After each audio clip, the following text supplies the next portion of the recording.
Hello, everyone. Welcome, welcome. Thank you all for being here. Um, I want today to continue a conversation we have been having about finding the rest of God. But as a preamble to that, I want to talk about energetically also about something that I've noticed that at least two of my other students have mentioned as well, but that I have also noticed personally for me. After the class was done, the following Monday, I was fine. I was still in the bliss and the envelope of the rest of the Holy Spirit and God. And I went to do my waterfront meditation. And as I sat there, I didn't have a chance to actually do it because I have two senior friends that I've met on the waterfront that I became close with. And it's kind of a funny story because I go in there, they give me the time to do my meditation. They sit either one to my right or to my left. They also have their um, earplugs in and they're listening to my own recording doing meditation as well. It's a funny thing. And and after a half hour, we start talking, we chat, we talk about everything else, etc. And then within an hour after that, we all leave. So I didn't get a chance because I arrived there a little bit late that day, and I sat down and I began to talk to them. Soon after that, I began to feel a tremendous amount of agitation in my solar plexus. It felt literally like I was sick with a parasite, or that because I'm lactose intolerant, or that I ate something with cream because it was physically disturbing. I didn't feel I had to go, but something was ripping my stomach. And I was not clear exactly what it was. And I was and because of this, the kind of rest that I was in, where I felt completely surrendered with God and the Holy Spirit, it it vanished from me. It just got taken away. And I I was it was an interesting place to and you know, soon after that, after I spoke with them, I managed to hold the conversation, but my focus was elsewhere because my stomach, all kinds of things were moving around. So I kept on asking myself as I walked back home, what is this trying to tell me? Because from where I was in the morning, and I reviewed my diet, I ate papaya, a banana, and black coffee. That couldn't possibly was giving me some sort of stomach virus from there. I didn't have any eggs that were rotten. I didn't have any milk. I didn't have anything. So I was reviewing in my head, where is this coming from?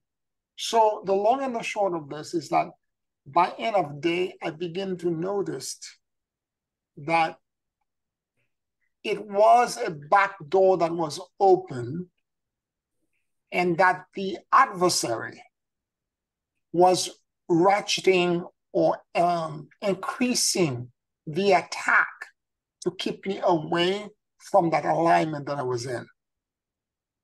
And and it's interesting because the other two students I spoke with said exactly the same thing. It started with a stomach disturbance, a solar plexus disturbance. It was violent and it was very noticeable. It's not an archon energy because the archons are trying to camouflage themselves behind you.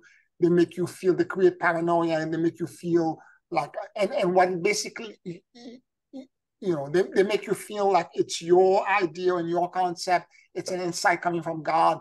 That was completely different. It's physical. It starts as a physical assault and then it moves into very quickly you're outside of your core. Your axis is it's like something is wrong, and you're beginning to examine with a big flashlight where is the problem.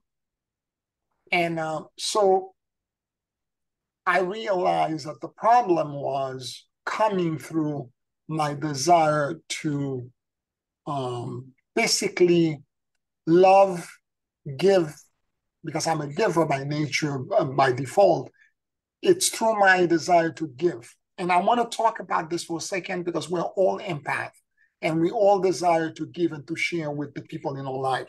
I want to expand on this, and then I will talk a little bit more in the second half about the rest, the qualities of the rest of God in greater details.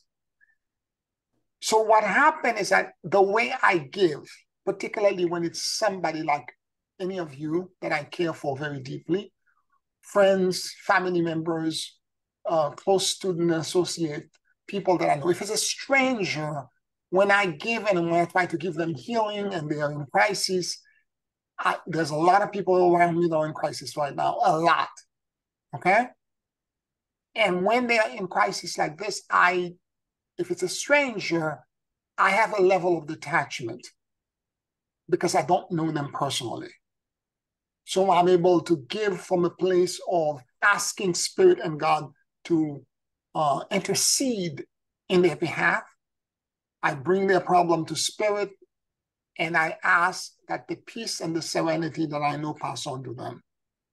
And I'm completely detached from the outcome. But when it's somebody that I care for and that I love, and somebody that I know intimately, here my own ego gets involved. I get involved in thinking about the outcome of the prayer and what would be my own personal preference for the change and the transformation that I would like to see, instead of surrendering completely and letting Spirit figure out the outcome. And that's the challenge that I faced with that particular situation, is that I realized that there were people in my care and people that I love very deeply that are in crisis at the moment. And in my caring for them, in my desire to help them heal and protect, I am so attached to how I want them or what I want to happen that Pierre is trying to create the outcome for them, rather than surrendering it into the peace and the rest of God and letting God figure it out. And whatever, from infinity times infinity, God can figure out exactly what they need. I don't do this when I'm so attached to the person. And I want to say here that ascendance is a thin line that one has to walk that exists between surrendering and doing. You have to know when you are surrendering and letting go, and trust that the universe and God knows better than you and will have the ability and the intelligence to know exactly what the request that you're making for intercession, that request will be fulfilled in the best and for the best and the highest good of the person you're asking for, rather than me worrying in the detail, well, he or she should do this, and they should do that first, second, and the third, and the fourth. And as you do this, it becomes a back door through which the adversary, for me on last Monday, had penetrated, causing the stomach agitation and this disturbance for the entire day. But I can tell you, the moment I figured it out, I realized what it was.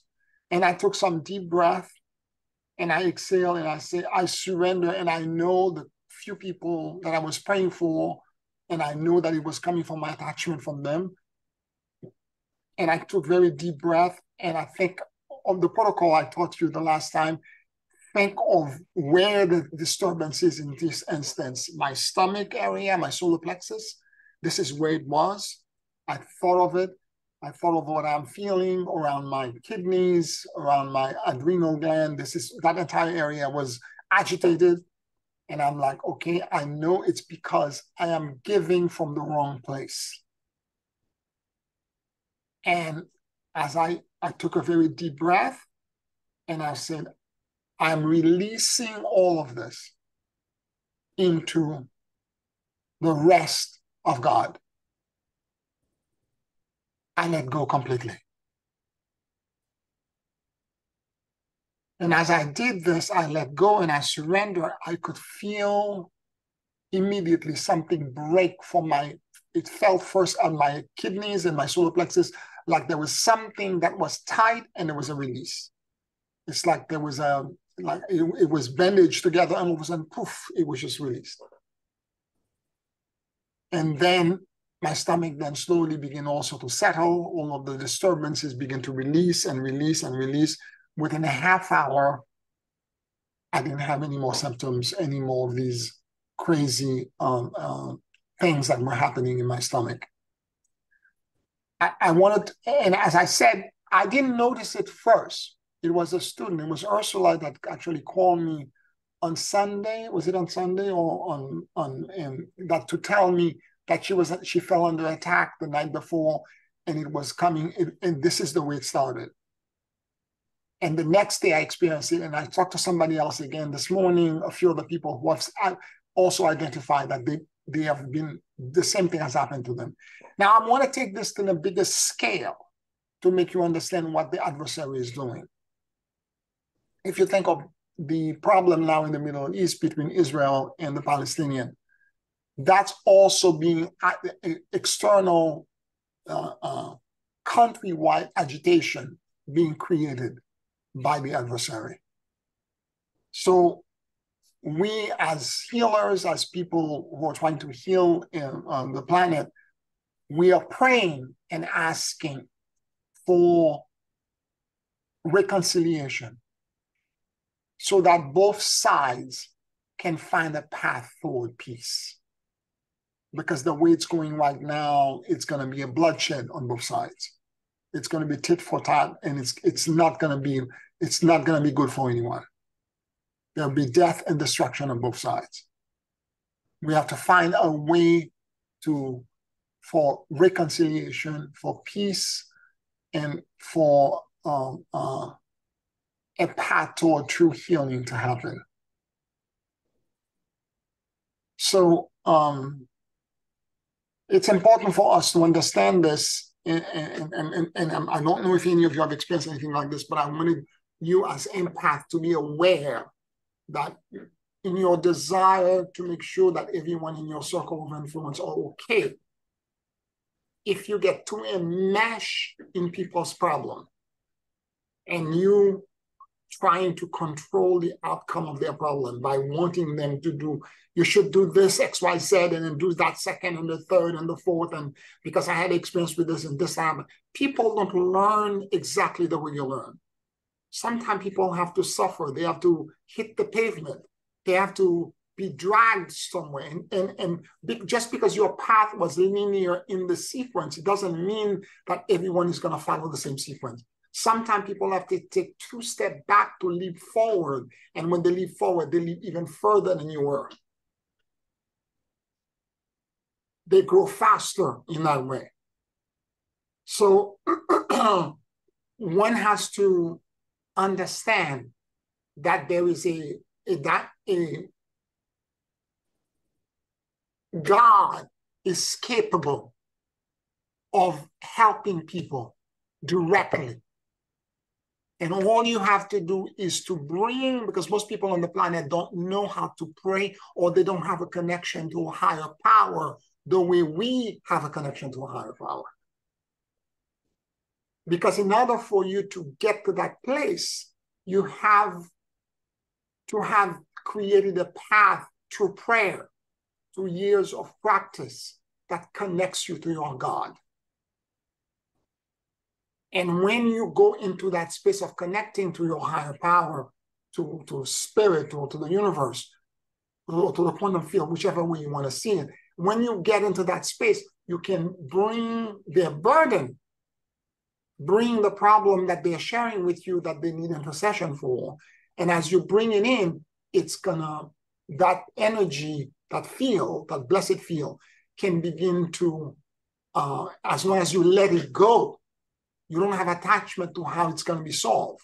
Because again, and I can only talk about myself, because when it's somebody I care for, when I bring the issue, I am still attached to it. I don't let them go into the blessed field. I remember a teacher years ago that used to say, think of it as if you took a rock and you're throwing it into a pool of light. You have to throw it completely and let it go. And then walk away from the lake, from the pool of light. Walk away. Let God do what God needs to do. A lot of time, I'm not able to do this. And what I'm saying is that most of us who are empath, when it's somebody that you care for, that's the problem. We have attachments. So we partially surrender. We don't completely surrender. We let go for a moment, and after that, all of a sudden, the monkey mind comes in, and we're like, she or he must do this, and that has to happen, and blah, blah, blah. Please, God, make this happen, make that happen. And then we begin now try to dictate to God what God should be doing. In fact, as we do this, we're interfering with the healing. And more to the point, we're now engaged in taking the individual we're trying to help. We're engaged in taking their karma. And this becomes now a backdoor through which, and this is what happened to me. It was a backdoor through which the adversary could enter. So mind how, particularly now that so many people are in crisis, and it doesn't have to be just through your giving, because the adversary could agitate you through other means. That was, for me, that's a weakness. For me, it's a strength and it's a weakness as well, because it's what I do compulsively. That's my nature.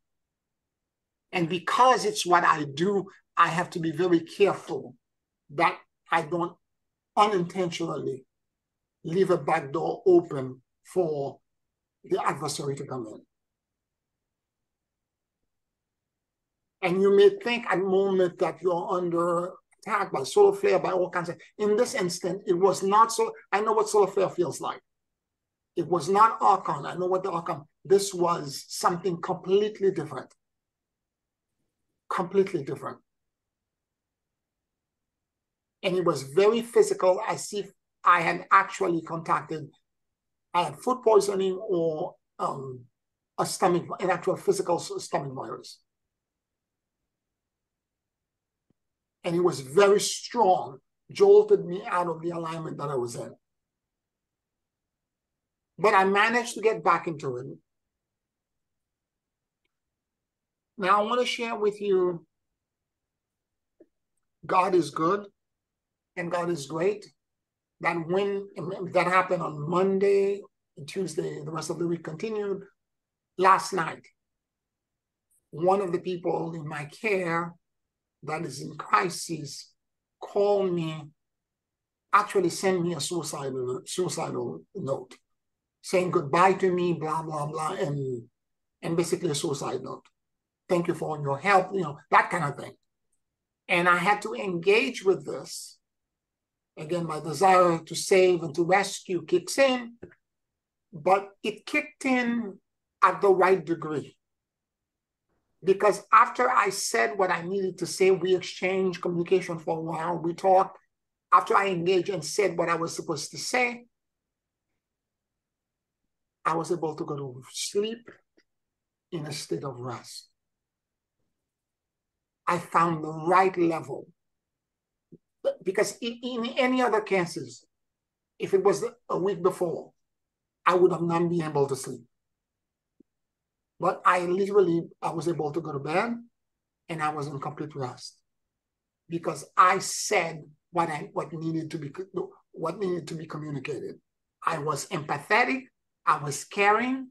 I picked up upon some past things that this individual had communicated with me that were said. And one of the things that was said that he kept on repeating over and over again was, I am useless. And that I am useless was repeated over, let's say, a couple of years, over and over again. And I know some person of authority must have said this. And that's the back door for this person that this crisis is penetrating to. And I had to say that this is a lie, it's a deceit. Somebody traumatized you. The way I see you is that you are blessed, you are loved, and you're adored by God. I said, you don't, if you believe in this, you don't have, you're beginning to not see your worth and your value. And that's what you want in your life. You don't see any worth and value in you. It's a lie. And it was through this, I communicated what I needed to communicate. And when I was done, I went into the bathroom, I did my night routine, brushed my teeth, I washed my face, I did everything that I was supposed to do before I went to bed. And I went to sleep and I slept like a baby. Woke up this morning at something like 5:30 in the morning. Everything was perfect. I didn't have the attachments. And the last thing I did is I forwarded a few of my free recordings. I'm like, listen to this, blah, blah, blah. And then I went to bed. Slightly in the back of my mind, there was this old program. I should call again because, this person is going to kill themselves and they're going to do that. I'm like, no. God is capable of saving them. You did what you needed to do. You don't need to babysit this person for the whole night. God can save them. It was a big test for me. God can save them. I go to sleep. Go to sleep because you give them to God and they are now at rest. I remember the beginning of the conversation, I said to them, you need God. You need God. I can communicate some things to you, but what you need is a connection to God because that's what's missing in you right now. Somebody damaged you by telling you fracturing you with these words. You are useless. I said what I needed to say, and I went to sleep. No attachments. I had decent dreams. I woke up this morning, and I began to have communication this morning again with this individual, and it was like, very grateful. Thank you for what you said. I watched your video, and all of that. Everything is okay. Back on track. So I wanted to share that with you because your test is going to be different than mine. But it be aware that if you all find yourself having that same kind of bizarre jolting, and it's physical experience, it's not energetic attack, it's not like the outcome you feel like there was something around your head that's energetic, like a buzz. It was a physical attack.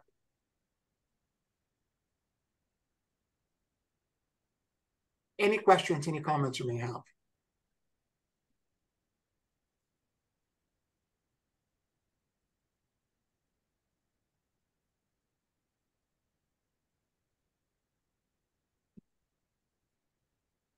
All right, let us proceed and move on. And I'm going to move gears slightly instead of talking about the empathetic things, but to talk about a little bit more greater details about what that connection to your higher power is. Again, this is something that comes with practice. If you don't have a long history of prayer and communication with God and your higher power, it is something that you have to cultivate for a while before you can get to that place. And the way it works is that we are a singularity of expression of God, like a dot.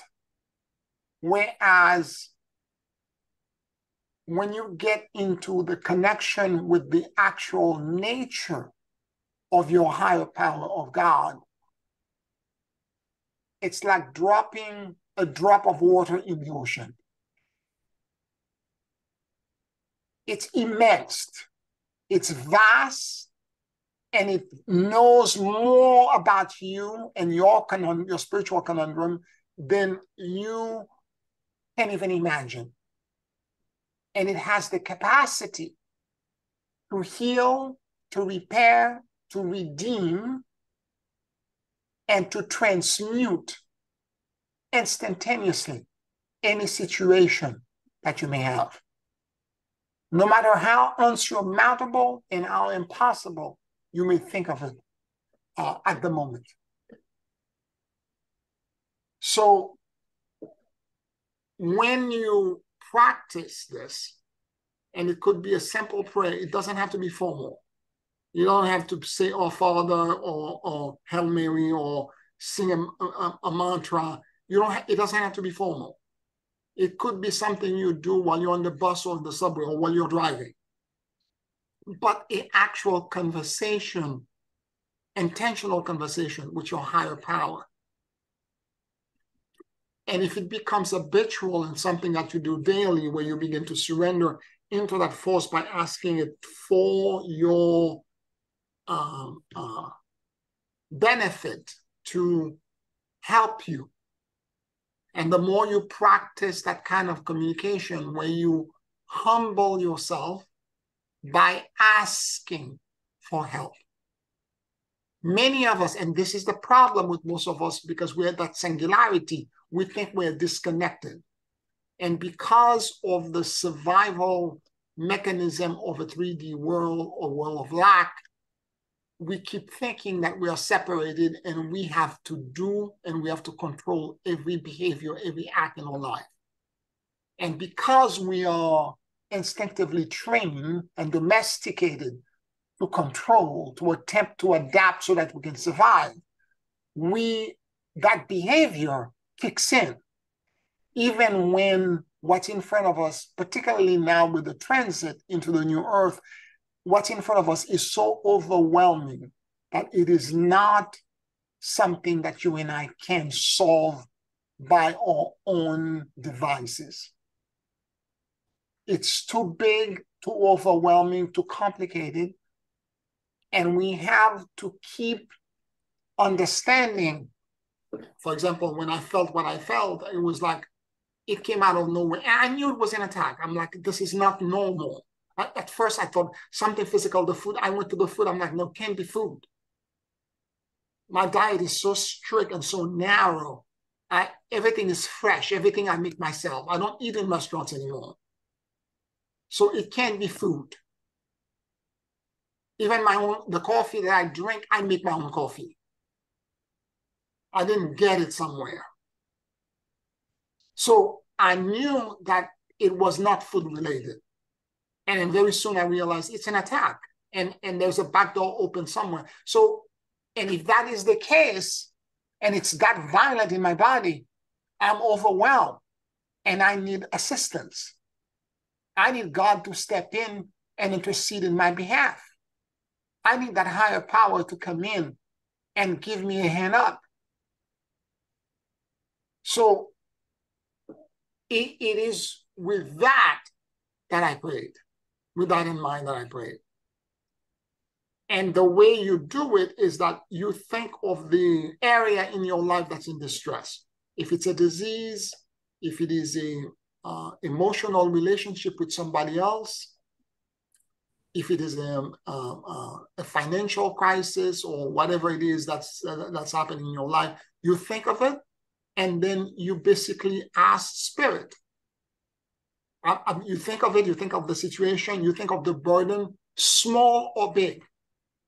In this instance, I thought of all the agitation I was feeling in this part of my solar plexus, my adrenal, my kidneys, and I thought of when I resolved and I realized it was my attachments. It was a kind of behind the back door was the fact that I was trying to control and I was giving from the wrong place because I was attached to the outcome when I'm interceding. And the moment I realized this, I simply surrender and I give to Spirit, to God. I'm like, unburden me. God, help me. Remove this from me. I'm surrendering the attachment for this individual and that other person that I was thinking about. in terms of trying to find a way to help them. It is not my responsibility to fix or repair them because I don't have the power to actually repair and fix them. I don't have the ability to do it. Or if it's your financial situation, it's overwhelming to me, I don't have the ability to create the flow and the abundance that I need so that I can resolve my financial crisis. Help me. Send to me in the most miraculous and impossible way the miraculous and instantaneous repair that I need. If it's a relationship with somebody else, same thing. I cannot control them. I cannot control their behavior. Whatever it is that they're doing that seems out of alignment, the way I see it, it is not my responsibility to control them and tell them what they should be doing.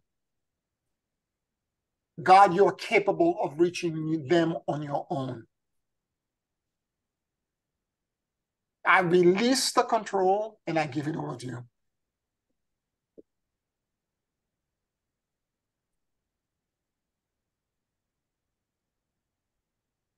I guarantee the moment you do this, that energy will come in. And you're going to feel an immediate sense of ease. And with that ease, you're going to enter into a different place. I can tell you that for a fact that for me, that place when I enter it, once the request is sent out, within a few minutes, I can feel the rest. I can feel an incredible sense of not only surrender, but the rest that comes after the surrender. That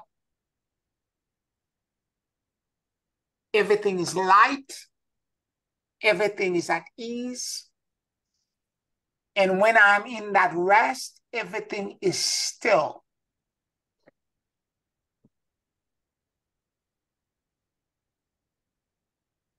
And literally, I can be in that space and sit in it for hours on end because it feels so good. Okay, it's not just good. It feels, what's the right adjective, the right way to describe this? It feels right. It feels like this is the state I should be in all the time. It feels like it's righteous, it's right.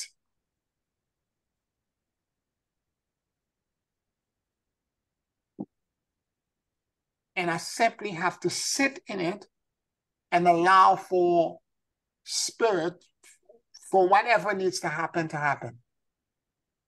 And I remain in it in the stillness like I am in, I don't know if rest is the right word. I don't want to overuse it because I'm not asleep. It's a still state of complete stillness. And typically, once you are in that state for a while, there is no thoughts. The monkey mind comes down. There are no thoughts. No agitation, no thinking about that or the other, because you don't have to fix or repair anything. If you have ever seen people who are touched by the Holy Spirit and they are on the rest of the Holy Spirit through the church or wherever you're going, you could see they seem catatonic. They sit quietly in adoration and they are not moving. It's because they are resting in that state. It's almost like a paralysis. Yes, but it's not a paralysis. No, it's not. Yeah, because But like you are just oh my God, I can explain it. I know, Because I know. you don't know why? It's not a paralysis. It's you sitting in adoration for a state of being so unburdened that there is no wrinkle, no fear. Everything is banished. Everything is removed. Stillness. It's really a stillness. You know, what is it in the Bible that said, be still and know that I am God? What is that Yeah. stillness? Yeah. And when you're there, you're directly connected to infinity times infinity, to God, to what, however you want to describe it. Because each one of us has a different God concept. The way I understand God is not the way any other person on the planet understands God to be. And when I was in the mystery school, they used to say all the time, the God of my heart, the God of my understanding, rather than just God in general. Because it's in other words, what I'm trying to help you understand is that you have to cultivate that relationship with the God of your heart and the God of your understanding. It has to be cultivated. And to the degree that you spend more time cultivating it and cultivating that relationship, and don't let it be an abstract thing where you're always trying, you know, that Pierre is always trying to solve everything and solve every problem. You need, particularly now, we're being challenged everywhere by all kinds of things. Now is the time that we should be in prayer and in spiritual practice, connecting to that higher power, connecting to that God concept, so that we can begin to request from it support. We can begin to request from it intercession. We can begin to request from it protection from all of these assaults.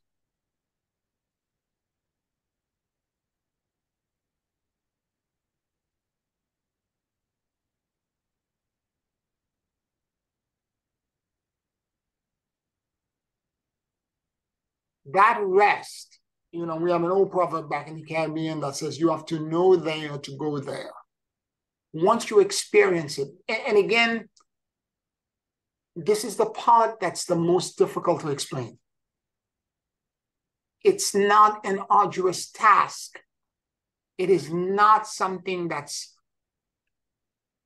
where you have to stand on your tippy toe and raise a leg and spin and do all. It's not complicated.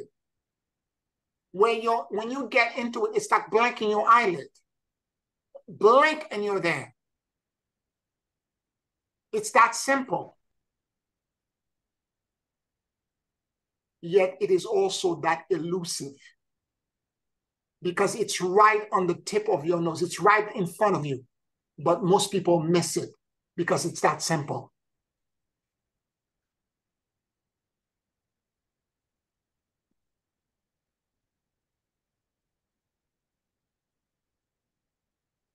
So when you enter that state, one of the things, the consequential thing that happen after you get into the stillness and the rest is that you get to a point where you have literally no thoughts.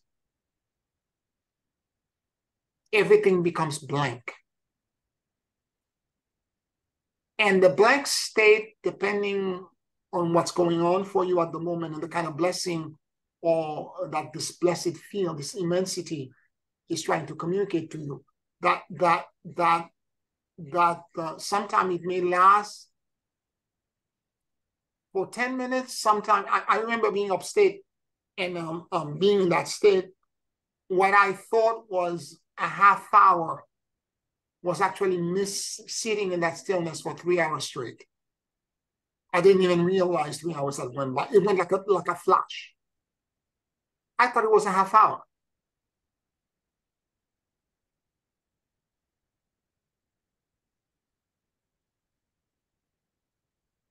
Other times, You think you're there for hours, and it's barely 10 minutes.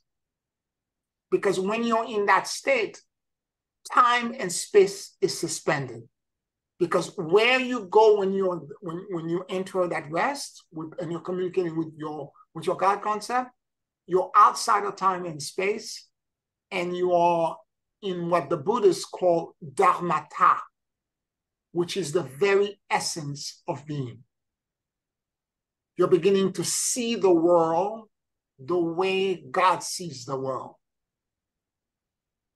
A vast and infinite. And again, I'm saying all of this because with all of the feelings of bliss and expansion that this creates, it is also very disorienting. Because when you're in that state with your higher power, your ego disappears. You cease to be as a singularity. This is why it's so hard to communicate exactly what it feels like. Because there are no words in our vocabulary to describe a state of being that is unlike us being a singular individual. You say I, me, you, them. There is no such pronoun when you get in that space. If there is a pronoun, it might be we, I don't know, but it's a state where it's an immense sense of incredible expansion, and it's highly disorienting. Because there is no up, there is no down, there is no around. In the Kabbalah, to describe that state, there's a lot of Zen Buddhist saying that are used. They call it sometimes the vast continents. A continent is something, it's a container, it's something that holds things together, but it's the vast continents. Or other time they describe it, the circle whose circumference is everywhere and whose center is nowhere.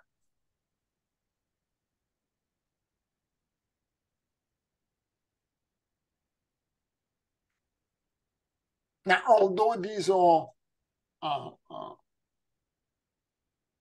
seem contradictory logically, but in terms of feeling, they evoke a state inside of you when you say them.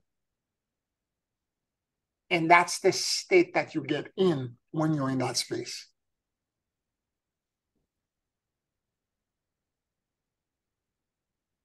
And there you can request and ask God for all kinds of things. And sometimes, I'll be honest with you, sometimes when I'm in that state, I don't even have to bother to ask God for things. Because Spirit God can sense for me what my needs are.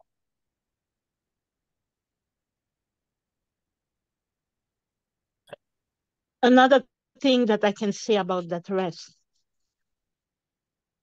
God is really infusing you of what it is that you need to continue the journey.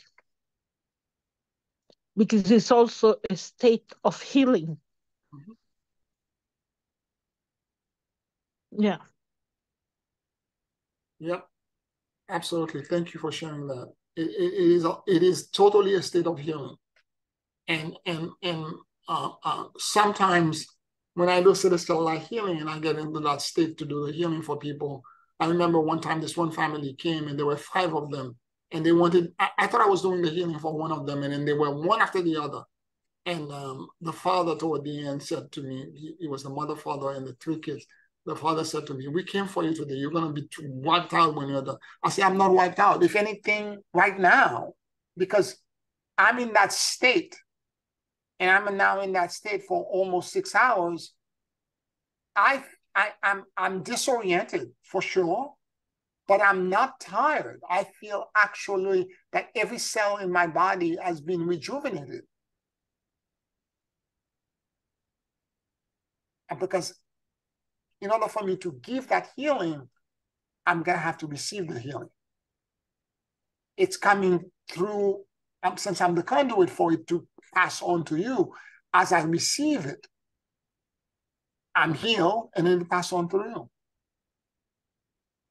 So I'm not in discomfort at all. I'm not exhausted.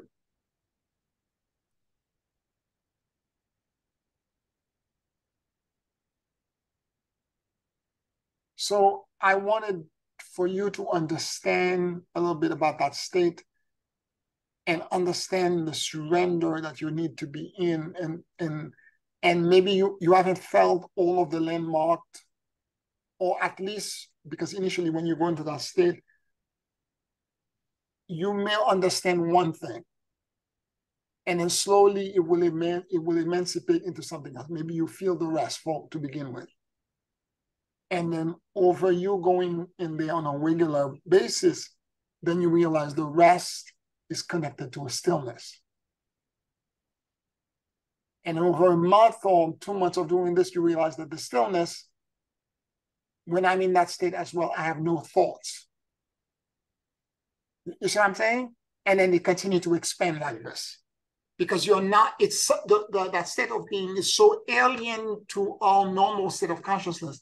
It's very hard to translate. Energetically, you feel a lot of things, but to translate it into terms that are 3D connected requires a time for whatever you're feeling in that extended state to communicate to your vocabulary or your language faculty for you to be able to articulate it.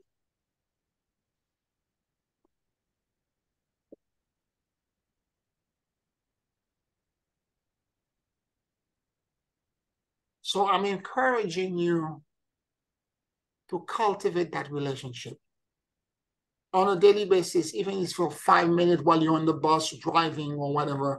You need to go into that place. I don't drive any car unless I go into prayer first, create a torsion field, and ask God to guide me for the drive I'm going through. No matter how much I'm rushed, I will start the car and let the engine run for about 2 or 3 minutes, warm up while I'm doing the intentional prayer. I don't just go like this, because that's when you get into accident. That's when all kinds of things happen to you.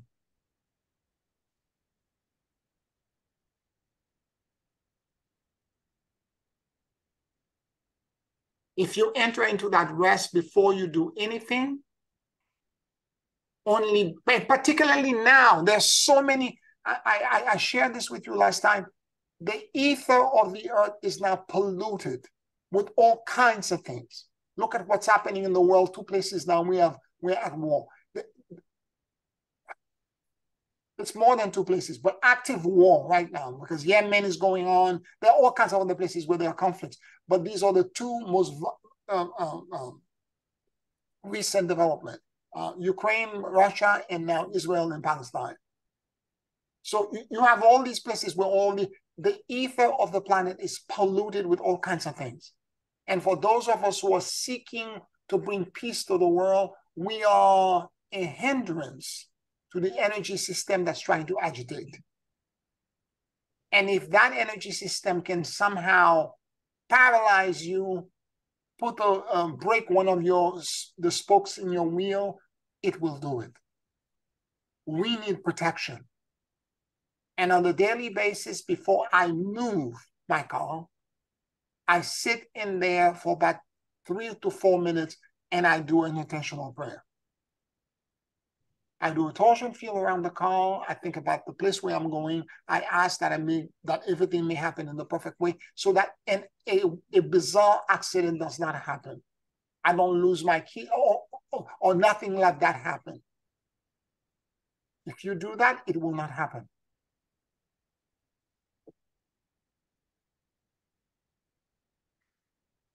I know we're in the rush. The rush that we're in is being created by the adversary. I remember one Zen Buddhist master who said, if you're in a hurry, you must meditate twice as long as the one that's not in a hurry.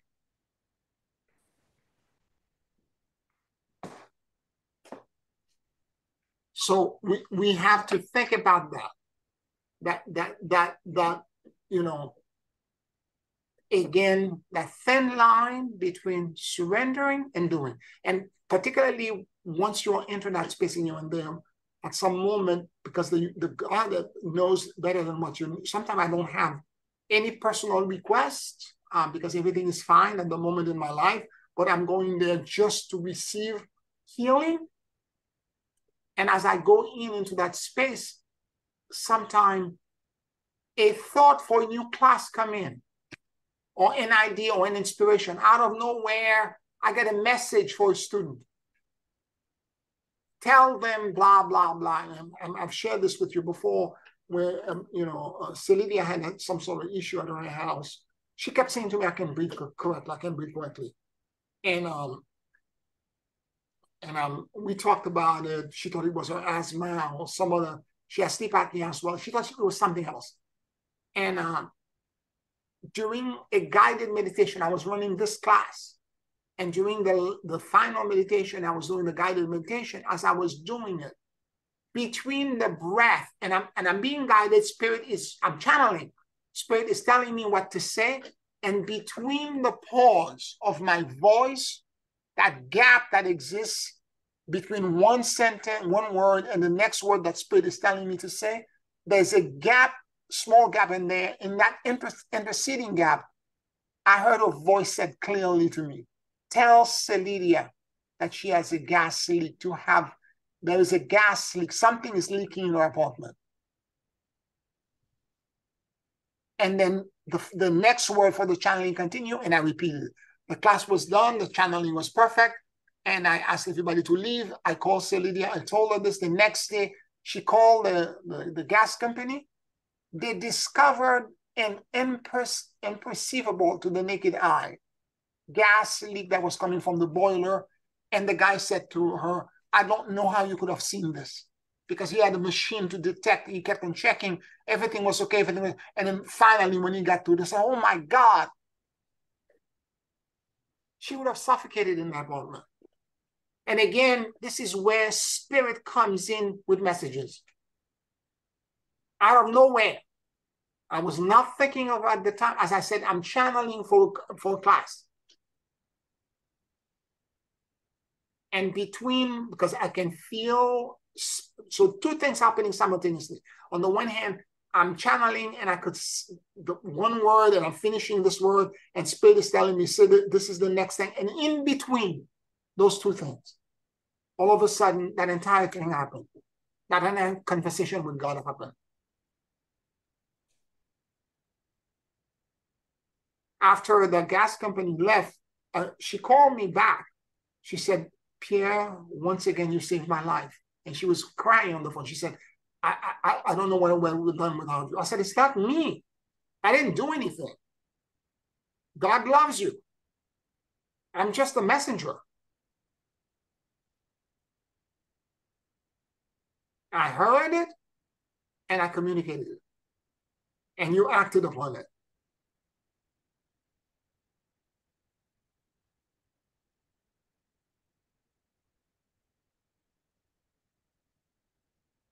Any questions, any comments?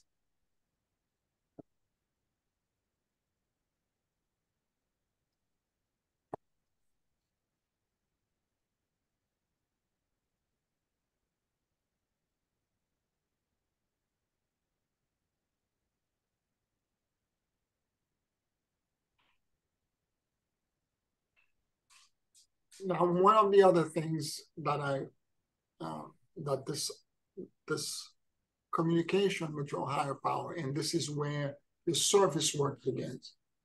As the world is in crisis right now, and there are all kinds of things that are going on around the planet.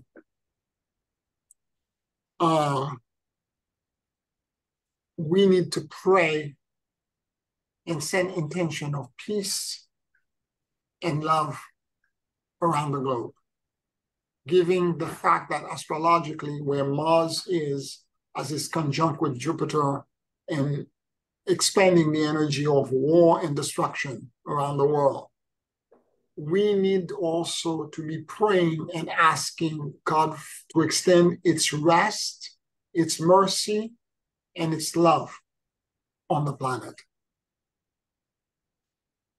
So if I have a situation that's personal to me, and I would initially go into that space and make that request. By the way, when I'm praying for people, I don't bring in 5 or 6 people at the same time, unless they are all interrelated. For example, I can pray for a family together, but if it's 5 unrelated people that I need to pray for, I will do 5 separate communication. I will ask for intercession for the first one. Then after that is done, I wait a few more minutes. Then I do something else. I do the second one and the third and the fourth kind of thing. You don't do everyone together. So as I do this intentional prayer, and I enter into the place where I am at rest, and I can feel the surrender of God, the love of God, and the peace of God. What then happens is that I can very quickly begin to,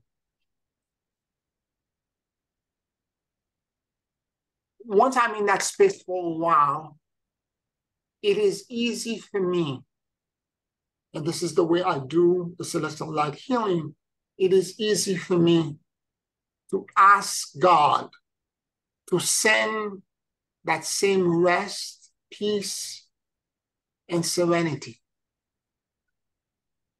to anybody else on the planet, or any situation for that matter. Okay? So I sometimes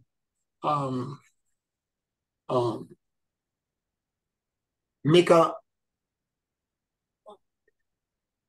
when I do a normal celestial light healing, when the person is either remotely or otherwise, or when the person is physically in my apartment, I typically do it. It takes an hour to do, and I do it touching all the various points in the body. And I've taught some of you how to do it, and I do this.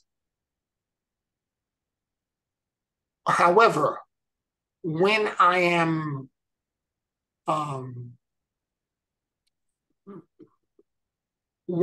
in that state of connection to the blessed field, and why I'm saying this is because, let's say you communicate with God in the morning and you enter the blessed field this way and you're there. And then you go about because you're working, you go about your business, maybe that takes 10 minutes for you to do, you go about your work and you're doing all kinds of things. But what most people don't realize, you are remaining in an afterglow. God and the rest is still with you. And it will last for hours, unless there is an experience of fear or separation or some kind of triviality, gossip, or things that are in discord that you participate in that disconnects you. It will remain for hours. So when I'm in that state, because I'm doing this for a living and I'm in that state quite often during the day, when I'm in that state and somebody calls me in crisis, a phone rings, somebody begins to tell me, Pierre, I have X, Y, Z, and this is happening to me. Could you, I'm asking for a prayer request. Could you, and as they're explaining the prayer to me, what often occurs as they're talking to me, because I'm already in the blessed field, I really did not leave. As they're communicating it to me, God is hearing them, because I'm still in communication with God. And very often, before the conversation ends, before I hang up the phone with them, I can feel energetically that the rest and the healing and the repair that exists in that rest is already dispatched to them, and they've already received it.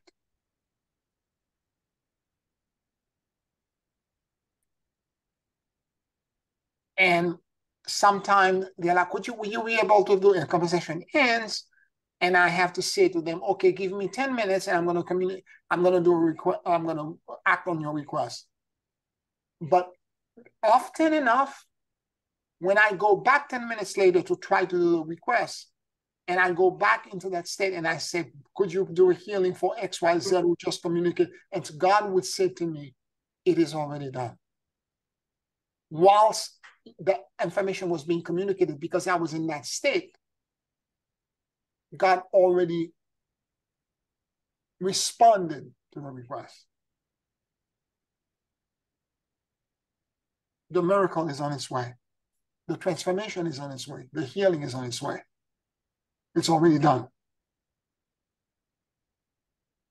There are times when I'm keeping that in mind. There are times when somebody comes ask me for do a prayer request for them, and if it's somebody I don't know, sometimes I do the Ho'oponopono if it's a formal healing.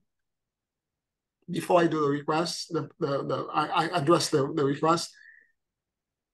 There are other times when I meet the person, like let's say face to face, and then there is a healing, a quick healing that I do that lasts no more than 5 minutes.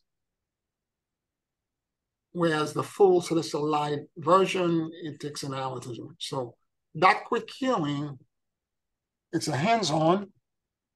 And the way I do it, and sometimes I can do it also, not sometimes, but I can do it also remotely. And the way I do this, and I've shared this with you last week, is that I go back into the same rest place, the same space. All healing is an act of unconditional love. That's all it is. So I go into that place. And again, if you are dealing with disease, if you're dealing with cancer, whatever it is that you're dealing with in your life right now, you don't have cancer. Because if you really believe you have cancer, you're already dead, you just don't know it yet. What you have is a disconnection to light. That's what you're disconnected to. And that process I just described to you to connect with spirit is the way to restore light in you. And the moment it's restored, there is no disease.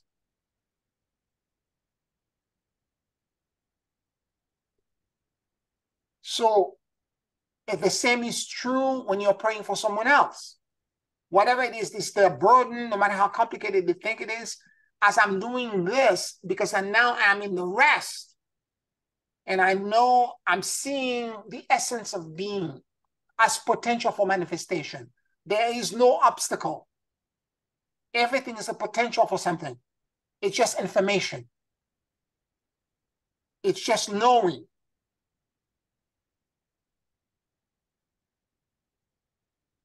There is no such thing as something solid. Everything is formless. Everything is energy. Everything. So when I'm in that state, if somebody calls or they're physically in front of me or they're asking me remotely to do something, I just simply think of the state that I am in.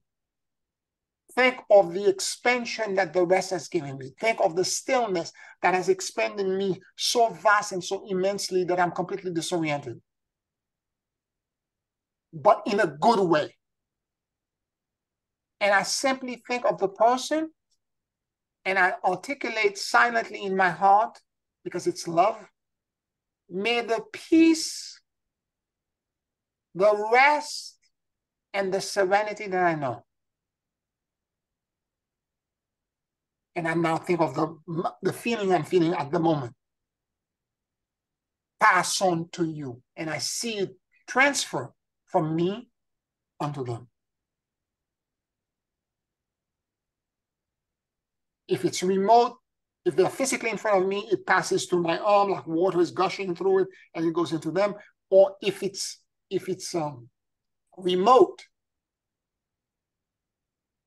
I just close my eyes and I think where they are energetically around me, and I let the energy flow to them, pass on to you, and it just goes right into them.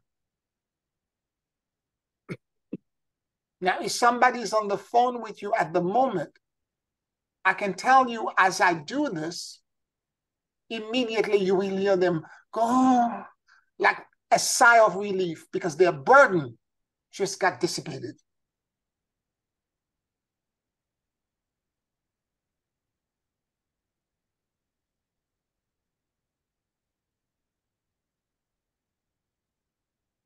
Now, around the world, let's take this on a bigger scale. Around the world, we have in all these areas where there's war and there's chaos.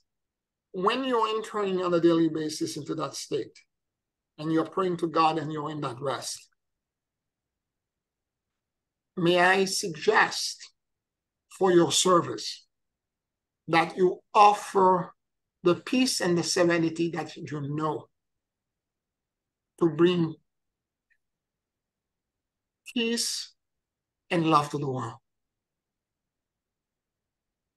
And let it pass to this location where the war is happening.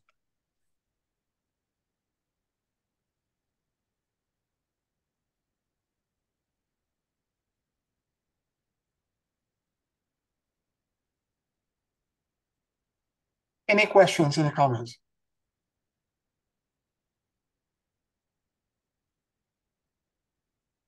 I do have a question, Pierre. Yes. If I may ask about your statement that cancer is a disconnection from light. Any challenge that has manifested in your life of any kind would then likewise be a disconnection from light. And yeah. I suppose, remembering that you'd said once there's a manifestation in the physical, that that has to be addressed on the physical. But if that is the case, then at the initiation of this manifestation, there was a disconnection, but not following that manifestation. Is that a situation? Pardon me. Is that the situation that, I don't know, is the challenge to address if the disconnection is no longer don't make it too complicated, Janice. Oh. You're getting involved too deeply in the minutia.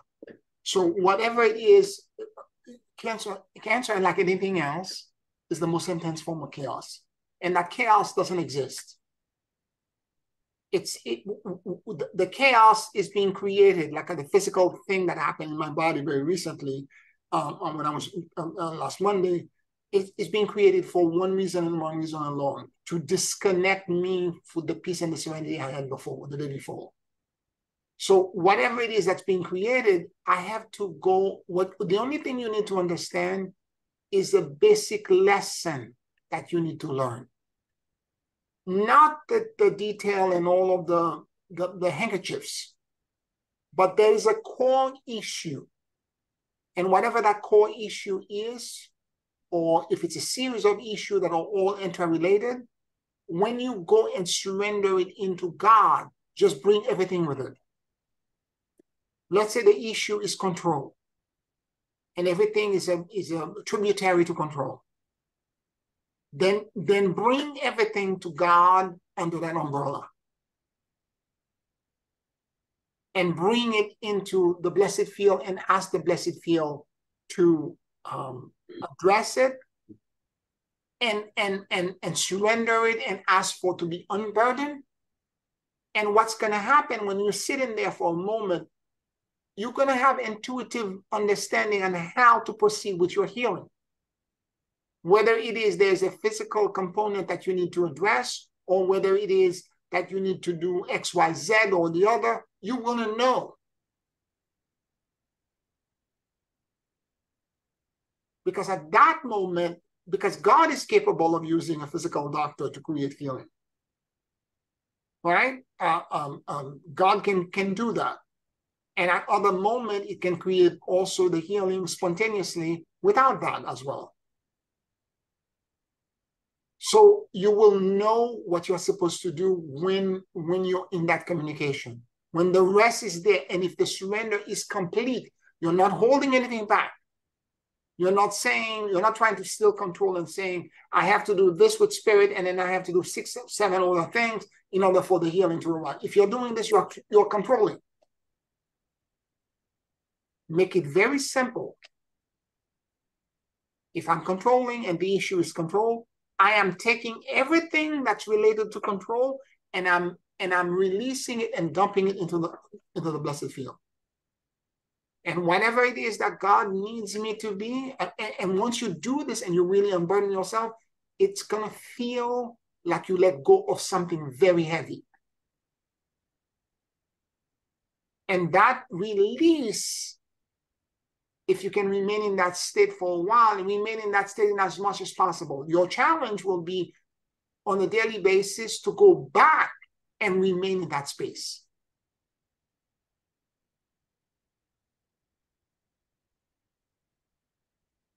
And know that you're healed, and know that you're not connected to light. And as can I ask a question, please? Yes.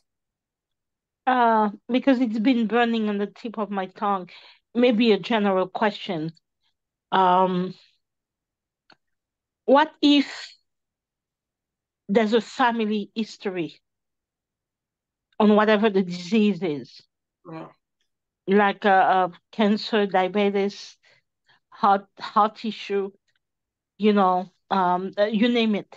Mm-hmm. Is it also considered a disconnection with light? Yes. There is ancestral karma that's connected directly to the disease.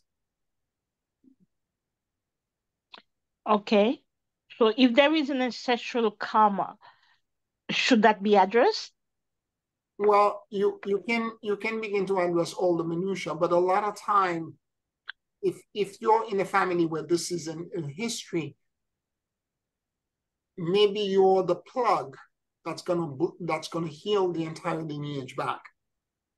Because in a family where, let's say, there's heart disease or there's diabetes as a problem, everybody has it. If you heal yourself by reconnecting yourself to light, all the people behind you that were sick are going to be healed too. Because there's no time and space. So the disconnection with the light, in other words, the disconnection is with the light, it's from your ancestors and it's passed on to you. Yeah, but you have karma with your ancestors. You came into the family not as an innocent. You chose them. Yeah. Okay? So you share something with them. There's something you need to learn. So the key is to find the lessons. So if you get the lesson and you understand it, then the moment you get it, you release it into the blessed field and you reconnect to the light, and then it will plug it in you. You don't go in there with the intention of healing the family. No. It's you don't want to take that responsibility, okay? No. It's too big. You go in there with the intention of finding your repair and your own healing. If you happen through your own healing to heal the family, great. Yeah. But you said to find the issue. Yes. And how do you do that? If the karmic issue existed for generations? Well, no, you find the issue in you. How are you connected to it? Oh, I see. You find it in you. How are you connected to it? Mm-hmm. And in whatever way that you're connected to it, you bring that into the blessed field.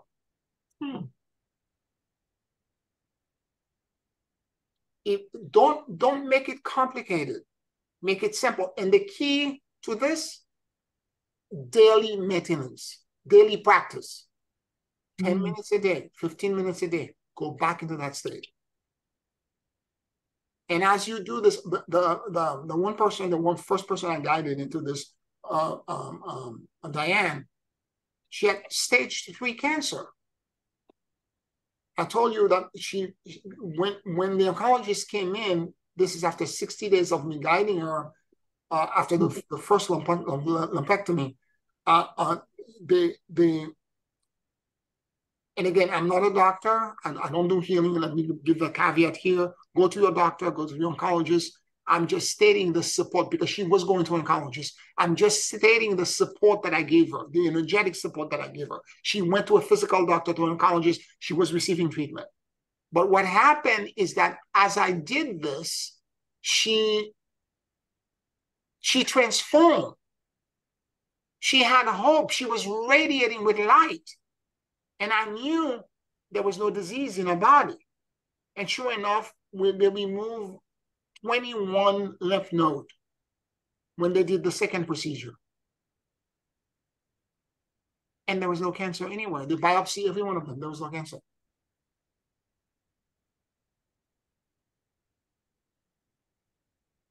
This is the thing with the miracle, and this is the thing with doctors. It's everything that you know of,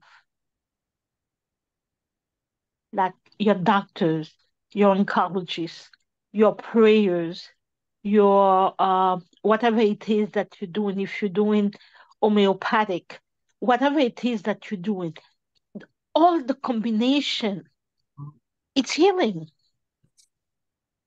Yes, yes. And your connection with God, everything is healing. And I have to tell you, sometimes God used the pills and the medication to give you that healing. Of course, she was receiving treatment. She Yeah, what I was doing yeah, was supportive, okay? And again, but that support, and she will tell you, without that support, I know I would not be here. yeah. She remained friend, and part of it also is that the job, she was the president of the company, the job was killing her because she had no support from anyone. She was Much under attack all stress. the time. Yeah, Yeah, and she quit the job after that. When she yeah, healed, the stress. yeah, she healed, and she was like, I'm done. I'm not doing this, because she was not appreciated everywhere. Everybody was trying to trip her. Not us. We loved her because she was so fair and so loving to all of us. But she was under attack everywhere.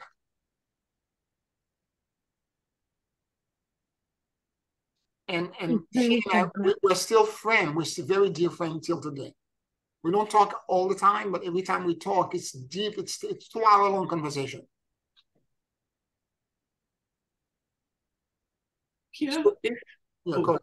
you go ahead. Go ahead. No, go, please. So if your the manifestation hasn't been removed by the miraculous connection with Source, with God, does that mean that you are not truly connected? I'm sorry. You mean if you do this and you don't get an amelioration, does that mean you're not connected to God? Is that what you're asking? Sort of, yes. What I'm saying is that for her to get into that state, I don't control. I don't know what God is going to do. You and I cannot control this, okay? We can only request. There is no guarantee in anything, okay? So don't equate, because the timing for everybody is different, depending on the kind of issue that they are asked. That is the root cause of this. So in our instance, it took her 2 months of daily practice to get to a place where the healing happened. It didn't happen. But she was doing everything else with it. Yes, she was doing everything else. Yeah, correct.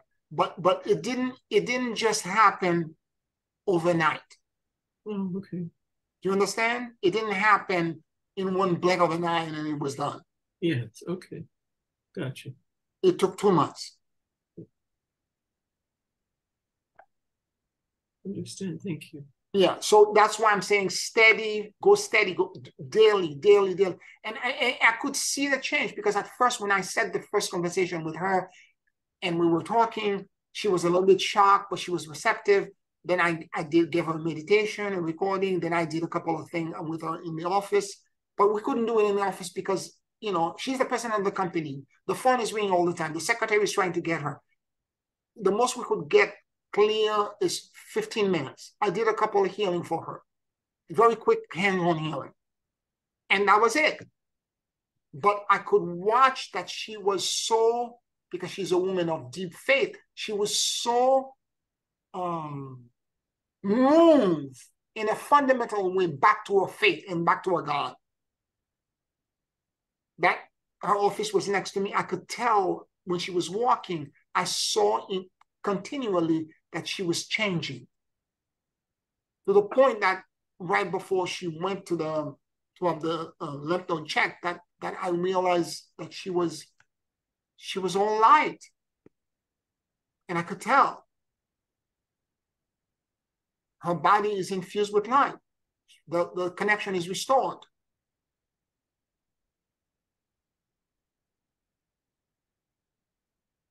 Did that And you say the right word is that faith. Yeah. That's unmoving faith. Yeah. It's that connection. You have to keep repeating it. You have to keep going back at it. And as you do this, you get to a place where it becomes default. Yeah. And the moment it's in that space, it's no disease, nothing can exist in that space. So, as you have often said in the past, I don't remember the figure of how many times a minute, or perhaps in a day, we intend and unintend 3 to 5 times per minute. Then that means that we may be similarly connected and disconnected from the light the same way. Yeah, absolutely. And that's why you have to maintain it. And again, while you're doing this, stay away from anything that generates fear. No gossip. No, you have to understand that you have to elevate your consciousness into whatever is light and love. You cannot be dealing with the fear and the craziness that's happening in the world. Isolate yourself while you're doing this. Remain in that state because you need the healing. Remain in that state in as much as possible.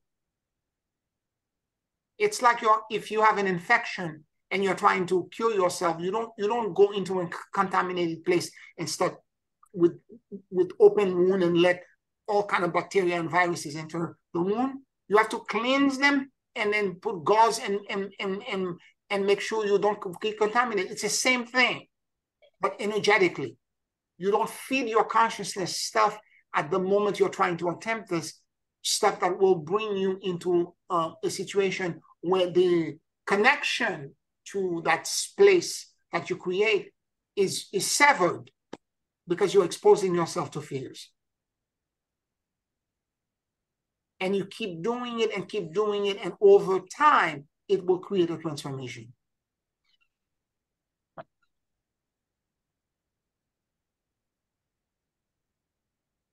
You say in confiance? Confiance is trust, right? Yes. Huh? Yes. Yeah. Okay. It's the trust also, the faith and the trust.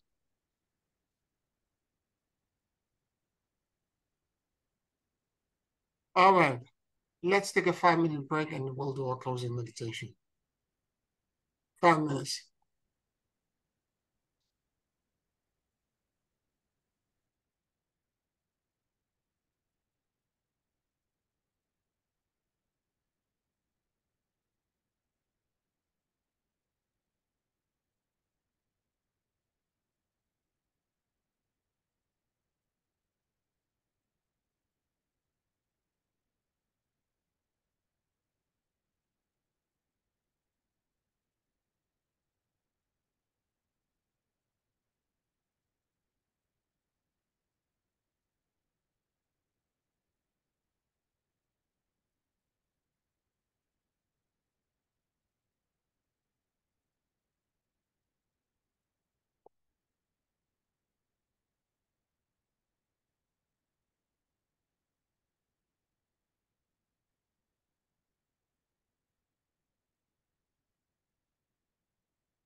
Take a very deep and slow breath.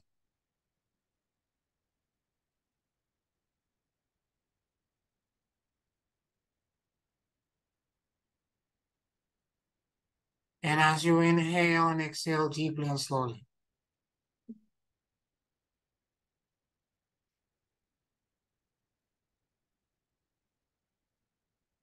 allow the universal life force that permeates everything to enter into your lungs.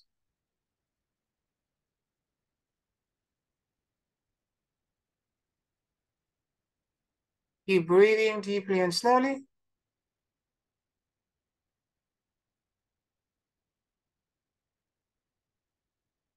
And let your soul and your awareness drop in the middle of your chest.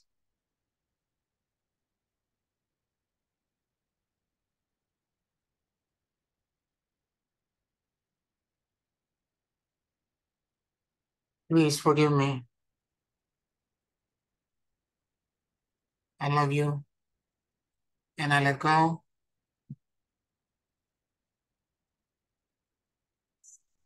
Please forgive me.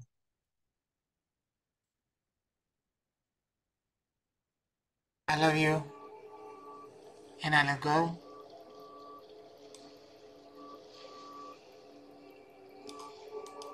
Please forgive me. I love you.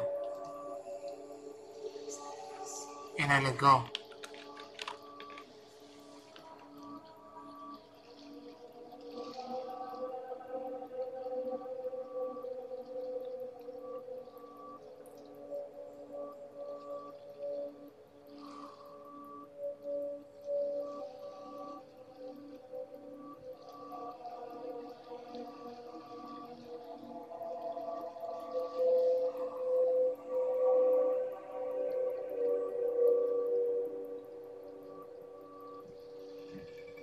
Let your mind and your heart sync with each other.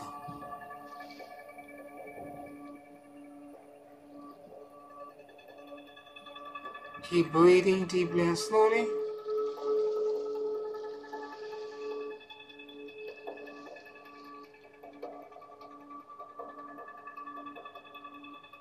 And realize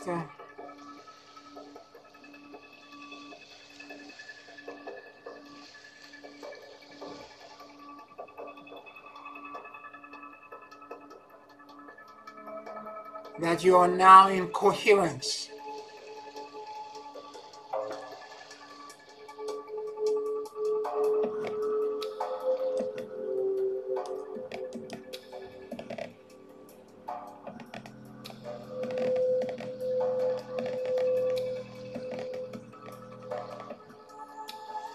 You can now perceive 360 degrees.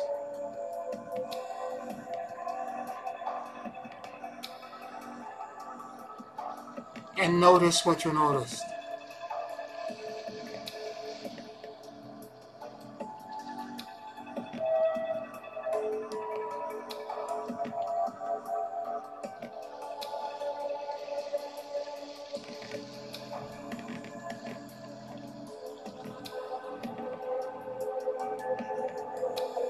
Become aware of what's happening in you, around you, and continue to notice what you noticed.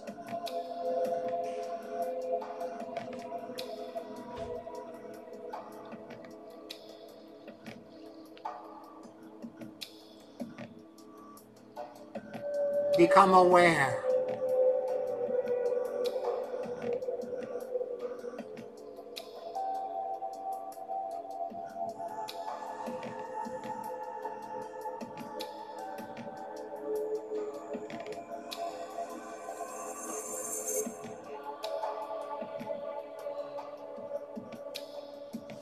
of any challenges, fears,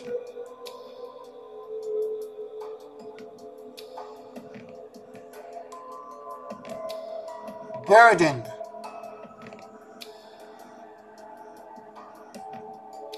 that may exist in your life at this moment.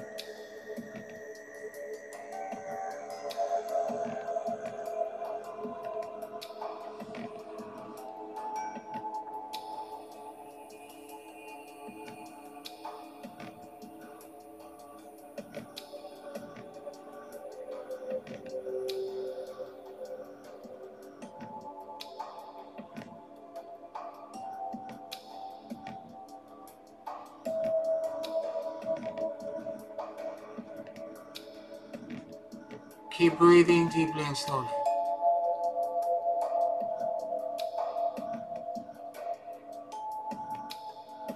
And become aware of any attempt of you trying to control, fix, repair anything.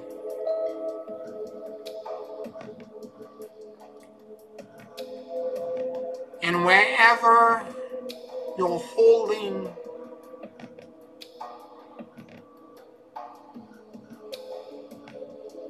this,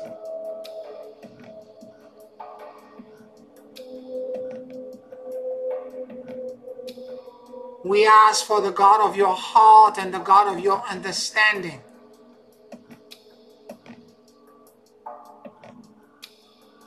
Mother, Father God, to take this burden away from you.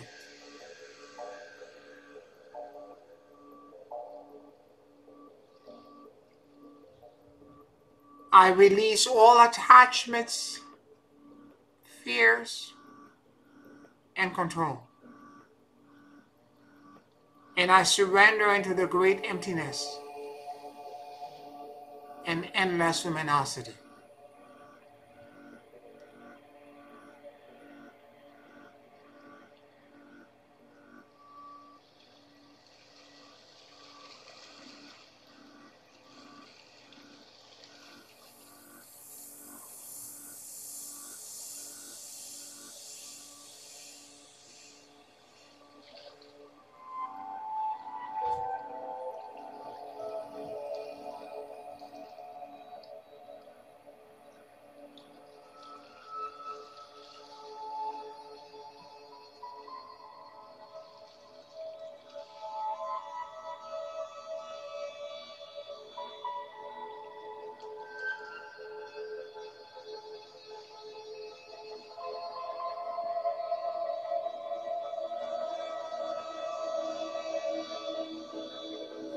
God, take this cup away from me.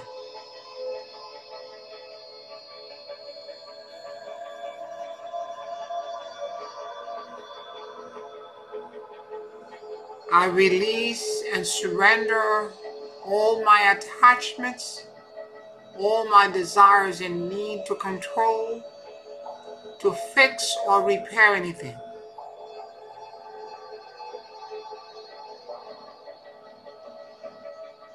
I let go.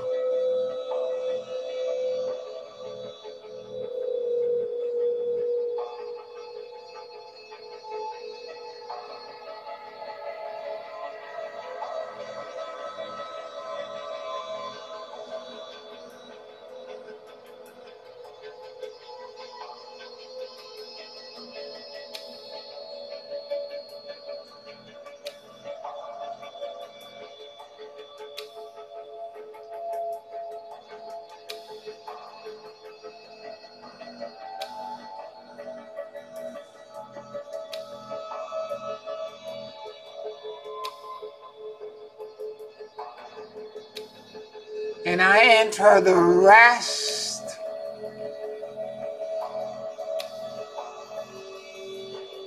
the stillness,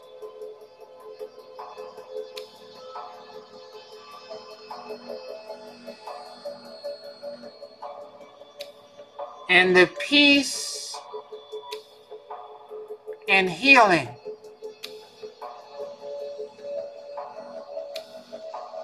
of God.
May the peace,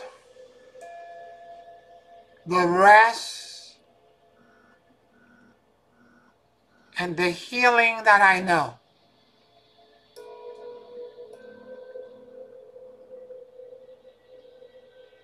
pass on to the world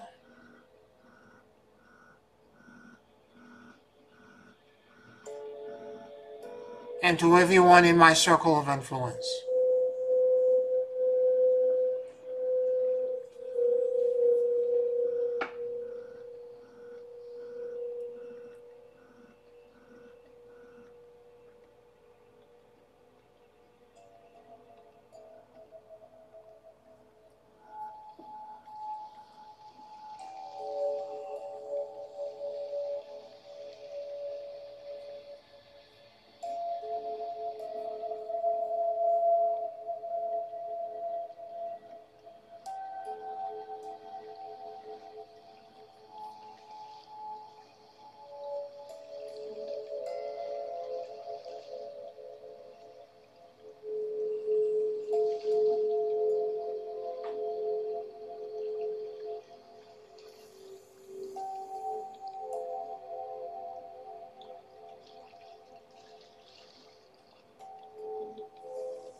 Thank you for the blessings.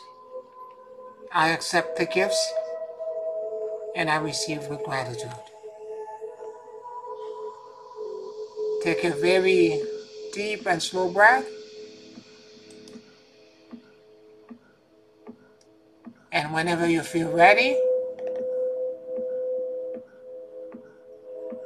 you can open your eyes.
Oh, thank you, Pierre. That was beautiful. A beautiful place.